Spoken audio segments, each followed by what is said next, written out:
I remember we saw this story on Monday, Brian, about Justin Professor Sifuna, who quashed a colonial law that didn't allow for government property to be auctioned. And he said that, you know what, if the government owes you, you can auction their property. So the legislation is, quote, an archaic colonial outfit that inadvertently escaped the 2010 legal reforms that sought to align the laws of Kenya and the new legal order. Yes. And so now you can actually sue the government and actually take their property it's and true. auction it. So if you're menacing and want to punish them further, you can opt to personally hold them to account for holding back the amount you won in court. That is, you can decide to drag the minister, principal secretary, or public official to a civil jail for failing to pay your debts. So the people in charge can actually be brought to book, and say, for example, you attach their salaries until you recoup your money.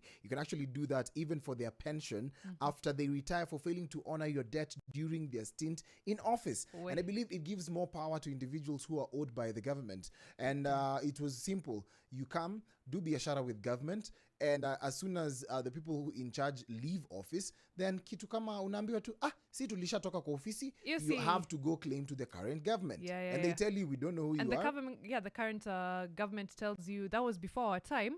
Hatuwezi deal na hizo matters, and then it becomes like a hot potato being thrown around.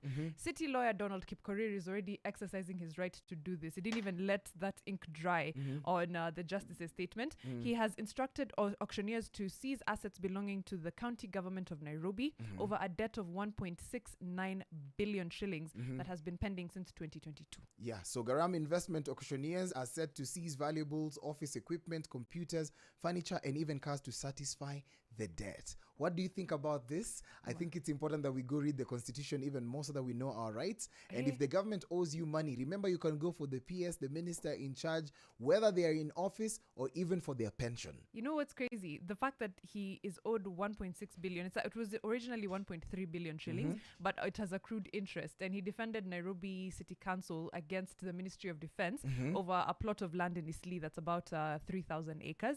And the plot is worth 61 billion shillings. And I'm like, this law profession is very lucrative. Yes. Very lucrative. So just think if about the your auctioneers options. succeed. Just think about your options right now.